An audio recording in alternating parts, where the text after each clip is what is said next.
নমস্কাৰ প্ৰিয় দৰ্শক, পুনৰ এবাৰ আপোনালোক সকলোকে আমাৰ এই চেনেলটোলৈ আন্তৰিক স্বাগতম জনাইছো। প্ৰিয় দৰ্শক, কালিলৈ পবিত্ৰ শাওণ মাহৰ পূৰ্ণিমা তিথি, একেলগতে পূৰ্ণিমা তিথিৰ দিনাই ৰাখী বন্ধন। গতিকে এই পবিত্ৰ দিনটোত আপুনি কি কাম আপোনাৰ ঘৰত কৰিব লাগিব আৰু আপুনি কি কাম কেতিয়াও কৰিব নালাগিব আৰু কোনটো বস্তু আপুনি খোৱাটো একেবাৰে উচিত নহয়, লগতে কি বস্তু আপুনি দান কৰিব লাগিব আৰু আপুনি যদি ৰাখী পিন্ধাই তেতিয়াহ'লে আপুনি কেনেকুৱা অৰ্থাৎ কোনটো সময়ত আপুনি ৰাখী পিন্ধাব লাগিব আৰু কেনেকুৱা সময়ত আপুনি ৰাখী কেতিয়াও ভুলতো পিন্ধাব নালাগিব, এই সকলোবিলাক কথা আপুনি আজিৰ এই ভিডিঅ'টোৰ জৰিয়তে সুন্দৰভাৱে জানিব পাৰিব। যদি আপুনি ৰাখী বন্ধনত ৰাখী পিন্ধাবলৈ গৈ আছে তেন্তে এই ভিডিঅ'টো আপুনি সম্পূৰ্ণকৈ চাব আৰু যদি আপুনি ৰাখী বন্ধনৰ দিনা ৰাখী পিন্ধাব নোৱাৰে বা ৰাখী নিপিন্ধায় তেতিয়াও এই ভিডিঅ'টো আপুনি সম্পূৰ্ণকৈ চাব। কাৰণ পবিত্ৰ শাওণ মাহটো হৈছে ভগৱান শিৱৰ প্ৰিয় মাহ। গতিকে এই পবিত্ৰ তিথিৰ দিনটোত যদি আপুনি কিছুমান কাম কৰে তেতিয়াহ'লে আপোনাৰ সকলো মনৰ ইচ্ছা আকাংক্ষা পূৰণ হ'ব। মহাদেৱৰ কৃপাত আপুনি যি বিচাৰিব তাকে পাবলৈ সক্ষম হ'ব। প্ৰিয় দৰ্শক, এই পবিত্ৰ তিথিৰ দিনটোত এনে কিছুমান কাম আছে যিকেইটা কাম আপুনি কৰিলে আপুনি গোটেই বছৰটোৰ বাবে ৰোগ ব্যাধিৰ সমস্যাত ভুগিব লাগিব, টকা পইচাৰ অভাৱত আপুনি কান্দিব লাগিব। সেইবাবেই আপুনি ভিডিঅ'টো সম্পূৰ্ণকৈ চাই থাকক। এই ভিডিঅ'টো আপুনি সম্পূৰ্ণকৈ চোৱাৰ পাছত আপুনি সুন্দৰভাৱে জানিব পাৰিব পবিত্ৰ শাওণ মাহৰ কালিলৈ পূৰ্ণিমা তিথিৰ দিনা আপুনি কি কাম কৰি সুফল পাব আৰু কি কামৰ পৰা বিৰত থাকিব আৰু কোনটো বস্তু আপুনি খাব কেতিয়াও নালাগিব, এই সকলোবিলাক কথা সুন্দৰভাৱে জানিব পাৰিব। গতিকে প্ৰিয় দৰ্শক, ভিডিঅ'টোৰ মূল বিষয়বস্তুৰ মাজলৈ আগবঢ়াৰ পূৰ্বে আপোনালোক সকলোকে এটা সৰু অনুৰোধ, আপোনালোকে কমেন্ট ছেকশ্যনলৈ গৈ ভগৱান শিৱৰ নাম অৱশ্যেই কমেণ্টত উল্লেখ কৰিব। কাৰণ পবিত্ৰ শাওণ মাহটো হৈছে প্ৰভু ভগৱান শিৱৰ অত্যন্ত প্ৰিয় মাহ।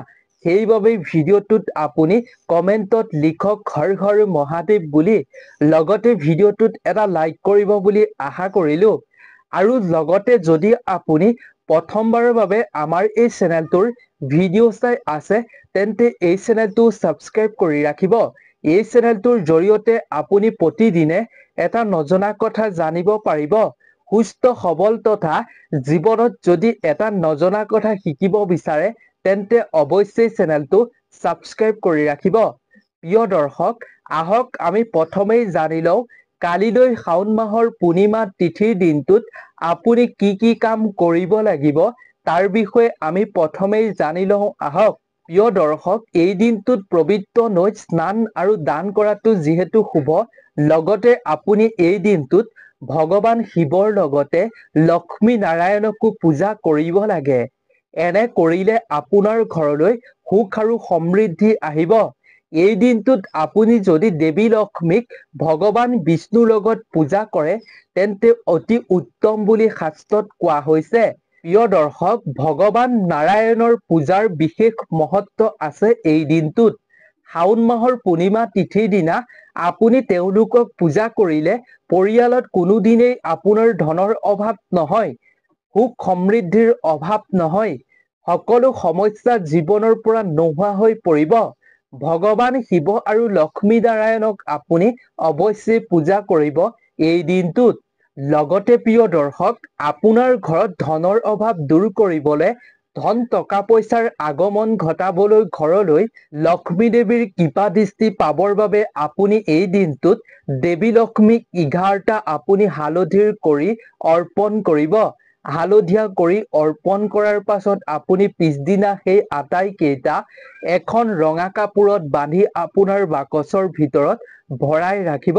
এনে উপায় অৱলম্বন কৰিলে শাস্ত্ৰৰ অনুসৰি আপোনাৰ ঘৰখনত আপোনাৰ পৰিয়ালত কোনোদিন আৰ্থিক সংকটে দেখা নিদিয়ে।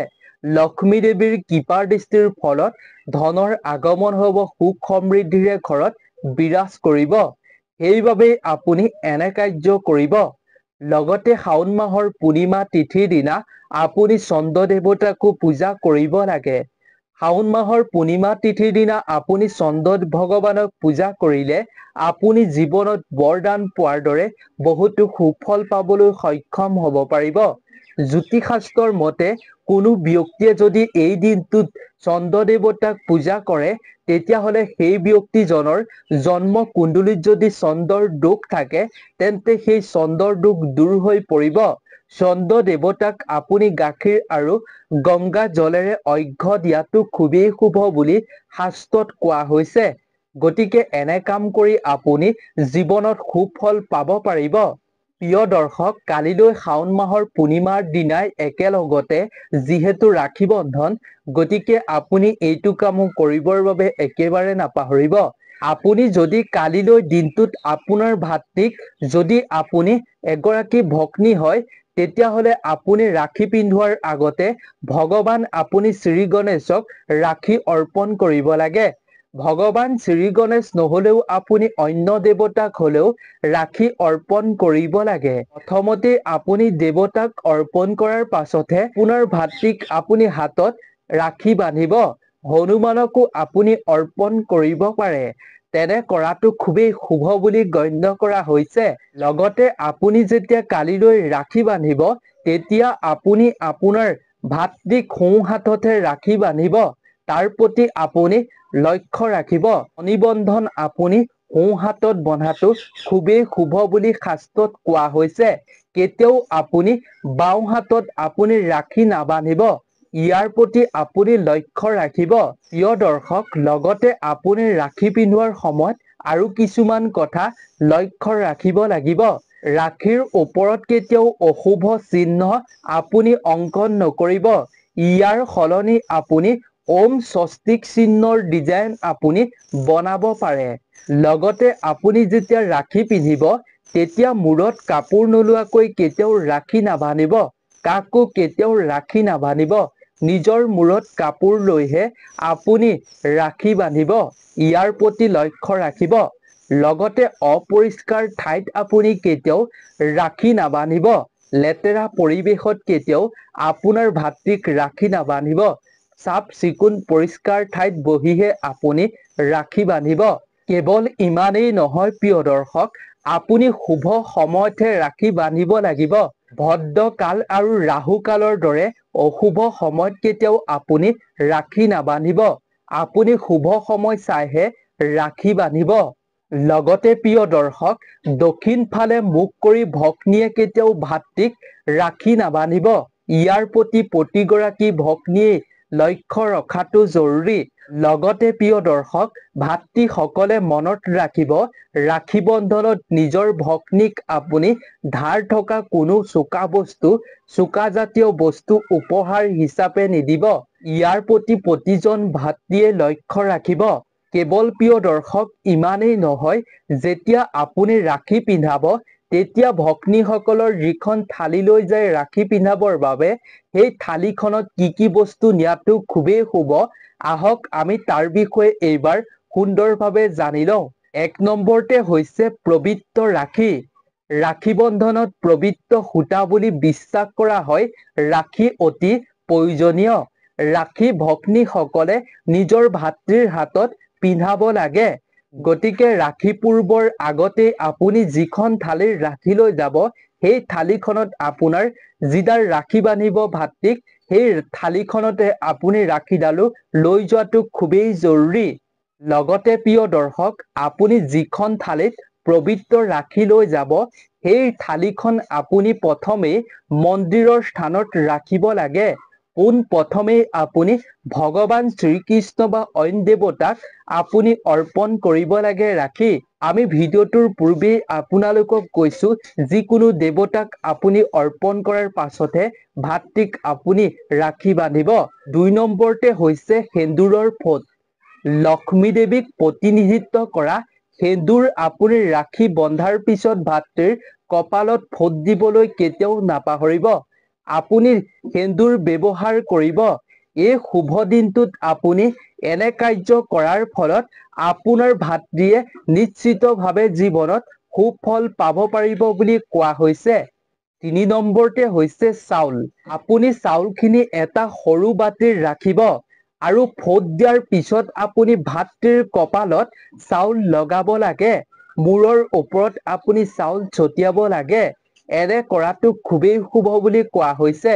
অকণমান চাউল যদি আপুনি ভাতৃৰ মূৰৰ ওপৰত ছটিয়াই দিয়ে, ইয়াক শুভ বুলি গণ্য কৰা হৈছে। লগতে 4 নম্বৰতে হৈছে প্ৰিয় দৰ্শক চন্দন। বিশ্বাস কৰা হৈছে শাস্ত্ৰত চন্দনে মন শান্ত কৰে। কপালত যদি চন্দন প্ৰয়োগ কৰে, তেতিয়াহ'লে ভাতৃয়ে ভগৱান বিষ্ণু আৰু শ্ৰী গণেশৰ আশীৰ্বাদ লাভ কৰিবলৈ সক্ষম হয় আৰু তেওঁ মন সদায় শান্ত হৈ থাকে বুলি বিশ্বাস কৰা হৈছে। প্ৰিয় দৰ্শক 5 নম্বৰতে হৈছে চাকি। চাকিৰ পোহৰে ইতিবাচকতা আনে। নতুন মুহূৰ্তত আপুনি সুখৰ আৰম্ভণি কৰাৰ আগতে যিকোনো শুভ কাৰ্য আপুনি চাকি ব্যৱহাৰ কৰিব লাগে। অৰ্থাৎ চাকি আপুনি জ্বলাব লাগে। আপুনি যিখন প্লেটত ৰাখি লৈ যাব, সেইখনত আপুনি চাকি জ্বলাই নিয়াটো খুবেই জৰুৰী আৰু তাৰ পিছত আপুনি ভাতৃক আৰতি কৰিব লাগে আৰু তাৰ পাছতহে আপুনি ৰাখি পিন্ধাব লাগে। 6 নম্বৰতে হৈছে মিঠাই। ৰাখীৰ প্লেটত আপুনি মিঠাই ৰাখিব লাগে। ফোট লগোৱাৰ পিছত আৰু ৰাখি পিন্ধোৱাৰ পিছত ইজনে সিজনৰ মুখ মিঠা কৰিব লাগে। এনে কৰাৰ ফলত ভাতৃ ভগ্নীৰ মৰম চেনেহ বৃদ্ধি হয় বুলি কোৱা হৈছে। ভাতৃ ভগ্নীৰ সম্পৰ্ক মধুৰতা বৃদ্ধি হয় বুলি শাস্ত্ৰত কোৱা হৈছে।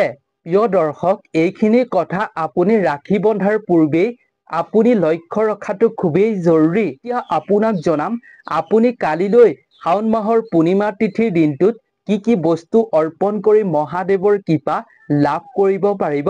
শাওণ মাহটো যিহেতু মহাদেৱৰ বাবে সমৰ্পিত, আপোনাৰ সকলো মনৰ ইচ্ছা আকাংক্ষা পূৰণ কৰিবৰ বাবে আপুনি পূজা পাঠ দান বৰঙণি আপুনি আগবঢ়াব পাৰে।